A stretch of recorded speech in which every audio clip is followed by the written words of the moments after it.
Welcome to the Grow Your Law Firm podcast, brought to you by Pilma. This podcast helps lead lawyers to more growth, profit, and freedom. Here is your legal marketing expert and host, Ken Hardison.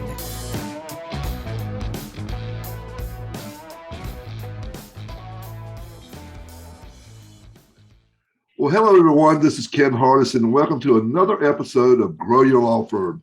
And this week, we have the pleasure of having Darryl Isaacs from Kentucky, a very prominent PI lawyer. And Darryl, thank you for taking time to be with us today, my friend. Well, thank you for having me. Well, listen, so I've changed my format. I don't really tell anything about you other than the basics. I want you to tell your own story. Tell me how you got into practicing law, how you chose PI law, and just tell us your story. I mean, how you evolved. Okay. Well, I grew up, my father was a PI attorney, and it's funny, I tell this whenever I speak. When I was 11, he got sworn in. He went to law school late in life, and I jumped on a chair and I took the oath to be an attorney as he did. So I knew then I was going to be a lawyer, and he was my role model. So he actually was 33 years older than me, and he was basically retired by the time I came out of law school. And, it took me 3 tries to pass the bar. So he had retired, and I went to him and said, I'm going to hang a shingle, but I'd get more respect in a firm than a sole practitioner. And he kind of chuckled. And I also said, we're going to advertise. And he wasn't wild about it, but he reluctantly agreed. And I went out and I started doing litigation for an advertising attorney. And I was very blessed too. I worked during law school for an attorney, and I sat through 22 jury trials. In fact, that's why I didn't do so well in law school. I kept cutting class to go whatever the attorney was doing. But and I settled over 300 cases before I ever graduated. So I had a leg up and came out, hung a shingle, and I think my first year I had 5 6-figure settlements, and then I think 3 years later I went on TV, and the rest has been history. Yeah. What year did you hang out your shingle? 1/1 of 93. Okay. Well, you're in a very, very competitive market now. I mean, I don't want to say it was always that competitive, but I've looked at the numbers, and it's a competitive market, and it's got more competitive in the last 5 years. Crazy. Yeah. Yes, it has. So you're known as the hammer or the heavy hitter. So how did you come into this? Because it kind of that's your brand, if I remember correctly. Is it the hammer or the heavy hitter? Well, I started when I started TV. I was working with Richard Sackett, who's he does a great job. And I started. My first slogan was "I'll work hard for you," and then I went to the heavy hitter. And then when I left Richard, that was his, and we got along great. So I kind of wanted to do my own thing, and I don't know where I came up with, but I got the Kentucky Hammer. I mean, still to this day, I don't know if it's copyright or trademark. And everybody started calling me Hammer, and it just stuck. So we started advertising, the Hammer, and it's been, wonderful. There's another attorney, Jim Adler in Texas. He's got it. So we kind of share copyright trademark, and it fits. Yeah. So yeah, Jim was actually on podcast a couple of weeks ago. He's interested. He's like you, man. He's a tiger. He dominates his market. Well, Jim's a legend. I don't think I can carry his briefcase, but he's amazing. And he's a role model. I talk to him frequently, and he's a big help. Yeah, he is. He's got a lot of knowledge. Yeah, absolutely. So when you've been using the hammer for what, last 20 years? I don't know if it's been 20. I'm going to say maybe 10 to 12, maybe. I'd have to look it up. But I did heavy hitter for 5 or 6 years, and then I've been doing the hammer ever since. So yeah, and very well, it could be 20. So you're known for your aggressive demeanor in the courtroom. So how'd you come about finding that demeanor, and has it worked for you? I guess it has. Well, yes, sir. Well, So early on, sitting through so many jury trials before I became a licensed attorney, and I also got special permission my last year in law school to work public defender and represent, indigent clients. And it was just, I love going to trial. But then what I found as we started getting so much business, I couldn't do both. So what I did is I set up a pre-lit and a lit department, and I have litigate. In fact, I'm out here in Vegas right now. There's the Trial University. I brought 9 of my litigators. You got, Brian Panderson, some of the best attorneys in the world. They're putting on a 3-day, real tight focus group style. And I just think the more you litigate, the better your settlements are. But the other thing with advertising is, you get a volume, and we might take a $5,000 case and then later on that day take a $5 million case. But we handle, we take all kinds. But I've just found the more you litigate, the better your settlements. And to take it one step further, I went ahead and 3 years ago, it finished right before COVID. I had a courtroom built in one of our buildings that I had sent an architect down to the actual courthouse down in Jefferson Circuit in Louisville, Kentucky. And she spent 2 weeks to design her. And so we built an exact replica. I mean, it's everything. And we do some focus groups. We actually bring actual clients, put them on the stand. It's just, ever since we've done it, it's helped our verdicts tremendously. And I just can't recommend enough. I think the more you litigate, the better your settlements. Yeah, well, Darryl, and I know that insurance companies, they keep up. They know who they're dealing with. They know whether, number one, you'll go to trial, and number two, if you can do a good job once you get in the courtroom. But there's so many lawyers today, and I'm hearing this from some of my friends that are judges, that just will not go to a courtroom, but they'll just settle whatever. Well, that's doing a very disservice to the clients, I think. I mean, I'm just saying, I agree with you wholeheartedly. I used to, I never thought I was the best trial lawyer in the world, but I was not scared to go in a courtroom. I mean, I never was. I mean, I tried over 150 jury trials. But you don't have to be well, here's the funny thing. We have a lot of firms send us cases we litigate. And if there's some complex cases that we can't do, we'll send them to, shoot, I'd love to, we like to work with them too. We've got some, we work like Joe Carmelingo and Joe Freed, and I'm definitely going to get one with Brian Banish, because what I've also found, Ken, the advertising attorneys take it on the chin, but I guess about 4 or 5 years ago, I don't know, we went through a stretch. We had such a volume. We have thousands of cases. They'll pay you, but every now and then you're going to get an Allstate or someone that just says, we're not going to pay you. Yeah. And then we had defense attorneys that started, well, you're an advertising lawyer. So, it's like anything else. If you ever study these great big, Russ Herman, 20-something years ago, I went to a seminar and he talked about his first $1 million verdict and reversed the theme. And so I put it back on. We started telling defense attorneys, yeah, we're an advertising attorney, but if you lose to me, people in Russia will know your name and that you lost to the hammer. So we started, in fact, we just had a case that was we had a verdict, I think 30 times the offer, and they appealed it, and we just won an appeal.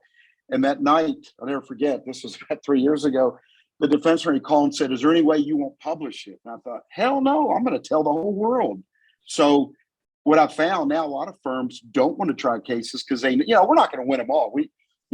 The only attorney that wins every case is the one that never tries any. And that was Frank Haddad said that. But I found you don't have to be the greatest trial lawyer in the world. You just have to do it, try. You're going to get knocked down. You keep getting up. And, if you study, I know you probably heard of Richard Harris in Vegas. He's got Ben Cloward. And Ben Cloward lost his first 5 trials. And now he's probably one of the top 100 trial lawyers in the country. I mean, you're going to lose, but you figure out what you did wrong and you correct it. And that's what we tried to do. I've got some attorneys had $1 million verdicts, and I've got some that, one attorney hadn't been his first case with us, co-tried it with another girl who never tried a case and turned down 10 grand and won 350,000 last spring. And in fact, it got him in the Jerry Spence Trial College for 3 weeks. He won his first case, and then I got to send him there. So you just have to start trying them and, take your lumps. So how big are you now? I mean, You said you're taking 8 or 9. How many lawyers and staff you got now? Well, I got 29 or 30 lawyers. I got about 90 plus. And then we got a lot of independent contractors. You know, I've always want to stay under 100. I think if you get too big, so sometimes we might refer out cases that we don't think we can try, or, you know, maybe it's, you know, for whatever reason, but I don't want to add another 100, 200 employees. I'd rather, you know, focus and stay smaller. When, you know, people laugh when you say 100 employees small, but, you know, there's some firms in our, you know, these mastermind groups have 500 employees. So I don't want to be that big. Absolutely. Yeah. But I got, to answer your question though, of the 29, 30 attorneys, I have 10 litigating attorneys, and then the rest are pre-lit. So. Okay. So you divide it up, pre-lit and then lit. Cool. So you're really known for your client service. What things do you do in your law firm that you think really stands you out as being client-centric, really focused on client service? Well, I grew up flipping burgers at Burger Queen when I was 13 and didn't know what I was doing. And they made us listen to Earl Nightingale tapes. I'm talking going back to 1980. And they were big on service, customer service. So all my jobs have been customer service. So when I came out, you know, the golden rule, take care of the customer or someone else will. And my old motto, although it's might be a little harsh, but we kiss the client's ass and smile the whole way, because without the client, we don't have a job. So if you don't take care of the client, you know, what are you going to do? So the one thing we do, we return phone calls in a timely manner. My rule has got to be within 24 hours. The second thing is we always tell the client what they need to hear, not what they want to hear. We're truthful with clients. We don't lie. And a lot of times it doesn't make us popular, but if you do the right thing, it's just, you know, it's easy to move forward. But I think our number one thing is we're all about the client and customer service. Yeah. You know, I used to tell my people, you talk to our clients like it's your grandma. If you wouldn't say that to your grandma, I don't say that. And I stole that that's not my original. I got that from a guy named Jeffrey Gittimer, who's a sales guy out of Charlotte, North Carolina. He's written several little books. Pretty smart guy. Yeah. So I know you do a lot of TV, but what do you think it takes to be successful on TV? Because you're definitely successful on TV. Well, TV's getting harder and harder because, as you know, the problem with TV is they don't do a good job of capturing the I'm going to call 30, 35 market. You know, I got 3 kids from 19 to 23, and some of them hadn't watched a TV in years. They watched a tablet, an iPhone. So TV, you know, 3 years ago was 90% of our budget. Now it's 30%. Really? So TV's getting harder, but it's still, I think, the most effective way to reach the masses. And we keep studying it. Will people, once they get to a certain age, come back to TV that, you know, maybe didn't watch it when they were 20, 25? But there is, I mean, I know when I started on TV, I think there were 3 or 4 attorneys advertising in 96. And on any given day, there's probably 40 plus in like Louisville or, you know, and I'm also in Indiana. So in Indianapolis, I mean, it's just, there's so much competition on TV. Yeah, the market's saturated. You know, and when I started TV, there was only 4 major networks. And now you got 500, you know, stations, yes. You know, and then what you said. Yeah, what do you think about social media? Because I think that group you're talking about, 35 and under, seems like that's where they're either streaming or either doing social media. What do you think? You're 100% right. I said this, social media is the curse of our century, but it's a necessary evil. And we don't do it very well. I got to be candid.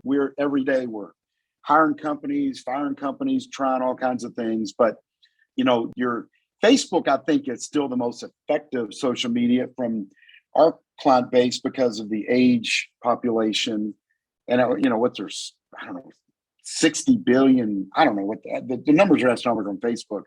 Right. But Instagram, which also is owned by Facebook, and YouTube, Google, and now TikTok, you almost just have to do them all. I mean, you know, I probably shot 1,000 commercials, but in the last month I've shot 30 internet commercials. So we're going to start doing short commercials or videos rather. But the one thing social media will do is it will level the playing field. You could be a 1, 2, 3 person shop and you can compete with people like us and you, because, they probably do social media better than us. So Yeah. it's definitely out there, and, we have to Yeah. do I mean, a better job. we had an attorney on one of my podcasts. I talked to him last week. He signed up 155 PI cases last month with nothing but social media. He has a 1-page website. He does That's no amazing. TV. He does no TV. Now he's in a big market though. I mean, one of the top 10 or 12 markets in the nation. Sure. But it's amazing to me. I mean, it's amazing. I tell people when I started, there was no internet, there was no social media. I mean, I'm old. I mean, hell, I'm almost 65 now. But I think what it proves and what you're doing proves that you've got to adapt and change. When the TV started, all the lawyers said, no, we're not going to do it. We're not going to do it. And the ones that did it are the ones that have been highly successful. Right. The Jim Adlers, the Marsh Barts, we did it early on and it worked. But you have to change with the flow and the times. I mean, and things have changed. I mean, and you're seeing that. That's why you did Yes. the 30 videos. YouTube is where it's at, man. I really believe YouTube is where it's at. And over the next 5 years, I think that's going to be big. I think you're right on point. I really do. Tell me about this Super Bowl ad. I didn't even know about this. My researcher said that you did a Super Bowl ad that got over 15 million friggin' views. How did you do that? Man. Well, we started doing the Super Bowl ads probably 10 years ago, and you get 5,000 views, and every year you try to come up with something bigger and better. And I guess the turning point to build up to that, the year before we got 10 million views. The zombies, when it became real popular, we decided to do that, and that got 50,000 views. And then all of a sudden we put a dragon in there, and people just liked, people like animation.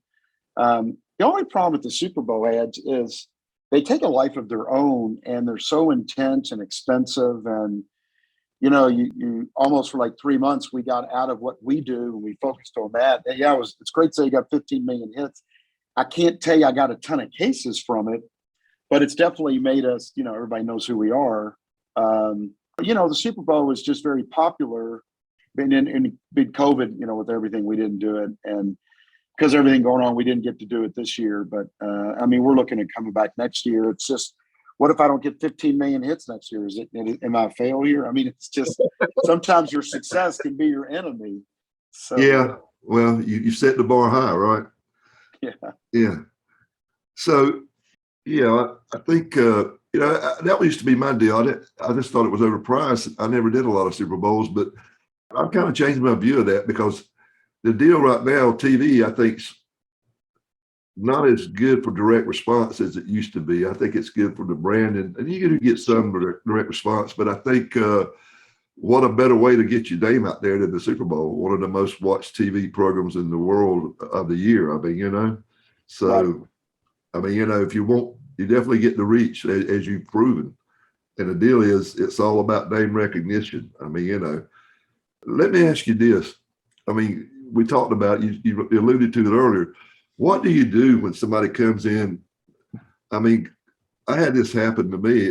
I know what I did, but I want to know what's your take on it. Somebody comes in to your market from outside and they just double whatever you're doing. I mean, they just go in there and you're spending $1 million a year on TV, they're going to spend $2 million. I mean, if you're spending $5 million, they're going to spend $10 million. And they're going to try to run you out, whatever, or weaken your position, your market share. I mean, do you go back and try to fight them money dollar for dollar, or do you just say, I'm going to do my thing? Well, you asked a great question, and I thought long and hard years ago, and I came up with what worked for us. There's a lot of national firms now that are banding together, and people are spending tons of money. And I had that. Someone came in my market and outspent me 4-1. And the two firms that tried to match them dollar for dollar within a year were almost out of business. I chose to do what I studied before I went to law school, my grandfather had a jewelry store, and Walmart came in town. And one day we were selling Bulova watches for $150, and we marked it up what's called Keystone. So we paid $75. We got them out of New York. Well, I went into Walmart one day and they had them for $39 retail. And I thought, holy smoke. So I bought from them, and I thought, how am I going to compete with Walmart? So you have to do what you do very well. And, I'm a big, study like Earl Nightingale, Zig Ziglar.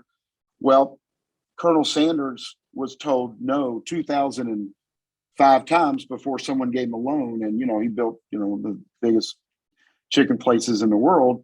And he does one thing. So we decided we're not going to spend dollar to dollar.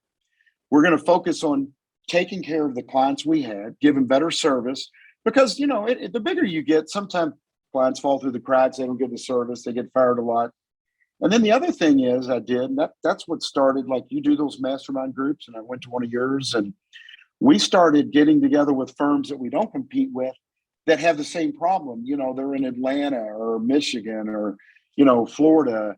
So it's almost like the Ace Hardware stores. The prey, when you band together, you learn how to compete against the big mega law firms of the, United States. And so I think it can be done. I mean, even now today, I'm not the biggest spender in Kentucky or Indiana, but, I think we get more cases than anybody in Kentucky, and I'm not sure how to tell in Indiana, but I just think if you focus on what you do very well, you'll be fine. But if you try to play their game, you're going to lose. If you play your game, you're going to win.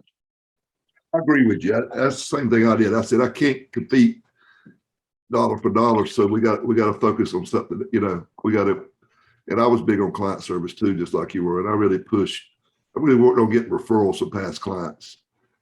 I don't know what you're seeing out there, but most of these mega firms, they'll be lucky to get 20-25% referrals from their cases from referrals from the past clients. And we were getting, even though we were spending 7 figures on TV, we were still getting 42-43% referrals. Oh, well, and I'd be curious to know your take on this, but I can tell you, we've had, over $40 million settlements, and I bet you 70-80% came from referrals. The advertising brings in the volume, but your bigger cases are going to come from your referrals, definitely. You're absolutely right. Either referral from old client or referral from another lawyer or referral from a doctor, somebody that really wants, and they're usually really serious cases, and they're not going to extend you something junk. You know what I'm saying? Oh, absolutely. I agree with you wholeheartedly. Yeah. But Ken, to talk one more thing about that, I tell everybody this: we all have to market. I don't care what type of law you practice. You market yourself to get a job. You market yourself to get a wife or a husband or whatever. So every lawyer should be marketing. I mean, you don't have to go on TV to market. Like you said, there was a gentleman or woman that getting 150 cases a month. They don't spend a dime on TV, but we all, every day, you have to be an ambassador for your service and you have to market. So I'm surprised more lawyers aren't trying to market themselves. But again, I guess, that's just my take on it.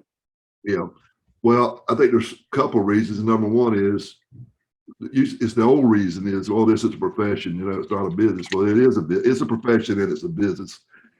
And the other deal is the old deal, you can have build the best mousetrap in the world, but if nobody don't know about it, they ain't gonna buy it. Same thing. Absolutely. You can be the best lawyer in your town. Reputation just don't do it anymore. You know what I'm saying? You get you some business, but it ain't going to get you. You've got to market, like you said, you market into everything. And I just think, I don't tell you, a big deal is 3 and 4. Number 3 and 4 is some people just are scared of it. They don't know how to do it, and they're not willing to join something like Pilma or whatever and find out. And then the fourth thing is they're just lazy. Just tell it like it is. I mean, let's tell it like it is. I mean, most of the real successful lawyers are go-getters. I mean, they got A-type personality. They're very competitive. I mean, look at you. You're competitive, man. I know you. That's the hammer, tough, and I've always been competitive. I always said second sucks. I mean, that's the way I've always felt about it. I mean, I just, And I think most successful business people in the world are that way. They're very competitive, very motivated, very driven. And that's not for everybody, it's not. That's okay too. But yeah, it's funny. And PI lawyers are probably the best marketers out there. Still, lawyers are not as great of marketers as non-lawyers, other businesses out there in the world. But you look at domestic and criminal lawyers and other transactional, for the most part, not there's exceptions. They're pretty terrible marketers, just being honest. I mean, they really are. I mean, there's some good ones. There are exceptions. We got some in Pillman. We got a couple of domestic lawyers that are kicking butt. And because there's not so much competition, they don't really have to work for it as hard, Right. But PIs, when you work off a contingency, it's not sweat and toil for, hour worth of work. You've got the potential to make a lot more money. And that's what it's attractive to contingency firms. I mean, Right. The reason I got into it, believe it or not, was I didn't start out as a PI lawyer. I did government contract work. I did hourly. I did domestic. I was terrible at collecting fees. I hated to chase after people for money. And I just got tired of it. I said, I'm just going nothing but contingency, workers' comp, Social Security, and PI.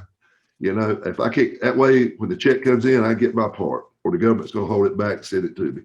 And that way, I never had to worry about accounts receivable because I was just terrible at it. And what I found out was, if you did go after it and they didn't want to pay you, not only would they not pay you, they'd never come back and hire you because they owed you money, right? Well, it's funny. Every lawyer I talk to that advertises that does PI, we all have a story. I mean, I think our firm's handled over 60,000 clients' cases. But I remember early on, when I worked for myself, I was doing personal injury, but I would also, like, one day I went to court and spent 4 hours in a district matter because the client paid me $200 right before I went in. And then he had a fine of $200 and the judge said he had to pay it or go to jail. So, and back then we didn't have cell phones, I had a pager. So he had to go and he gave me some names. I paged his family members and we waited and waited. And I'll never forget, 4 hours went by and the judge was leaving and said, either you pay or you're going to jail. And he looked at me and said, can I have the $200 back so I don't go to jail? What do I do? So I gave the $200 and I thought, that's the last time I go to court unless it's a PI case. So, everybody remembers where they were when they decided they're all in on PI.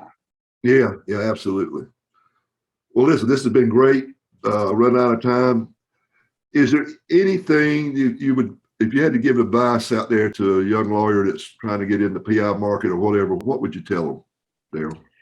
Well, okay, you have to set goals. I mean, whether it's PI or anything, if you'd have told me 27 years ago, the firm that I helped start represents many people. We've done over $2 billion in business, but I always had goals.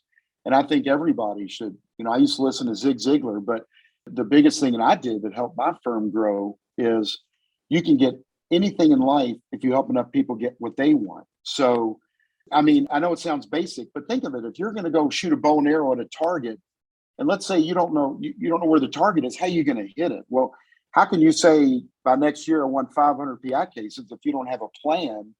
So you have to set goals and you have to do whatever it takes. But, everybody is always trying to find the secret sauce or the magic bullet, but it's just hard work. I mean, every day you make mistakes and you learn from it. And I will say this, that's, I think we've grown faster in the last 5 years than I had the first probably 10 or 15, because sharing ideas, like talking to people like you, going to meetings and seminars and learning. I mean, I went to your, summit in DC and, I probably got 8-10 great ideas. I came back and I'm making money on it. So you got to go talk with people like you and me and everybody. And I don't know everything, but what I don't know, I'll go to other people, and you just got to keep trying and fighting. And you just can't sit and hang a shingle and wait for someone to open your door. Like you said, they got to know.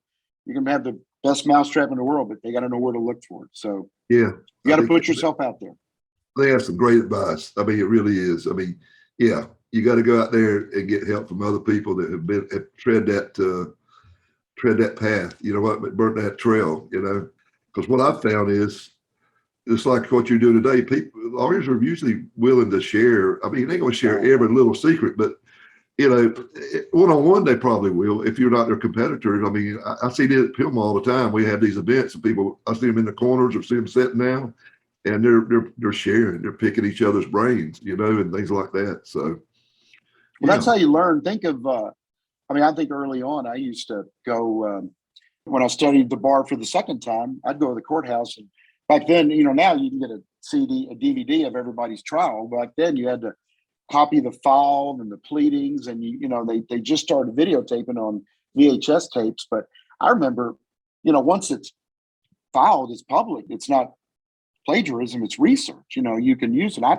remember copying motions from inner circle attorneys and going and arguing in front of the judge. And one time they didn't like my argument. I thought, well, Judge, last week you just granted Mr. Franklin's the same thing. So you just have to, there's no reason to think of this your own, but you can go and you can study the Mastermind or the Legends, or if you want to be a great trial lawyer, go watch Brian Panish's trials. I mean, so it can be done. You just got to put the work into it.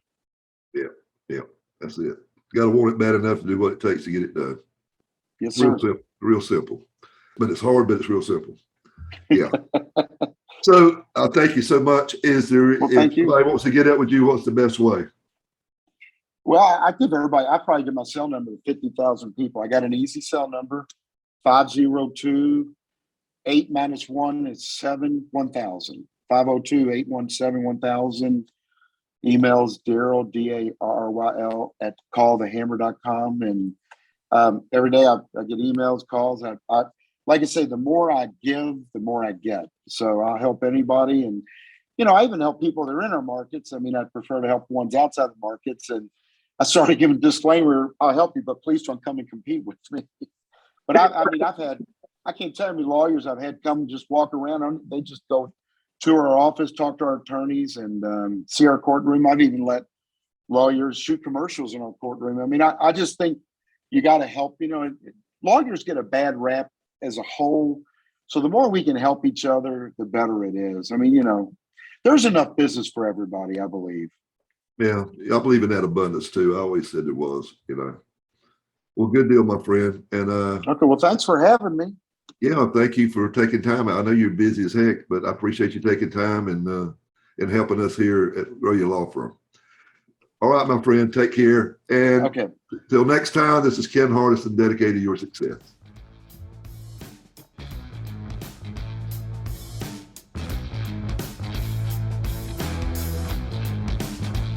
You have been listening to the Grow Your Law Firm podcast, the podcast that leads lawyers to more growth, profit, and freedom. Go to growyourlawfirm.com to find more ways to market and manage your law firm. Please leave us a rating and review wherever you listen to your podcasts.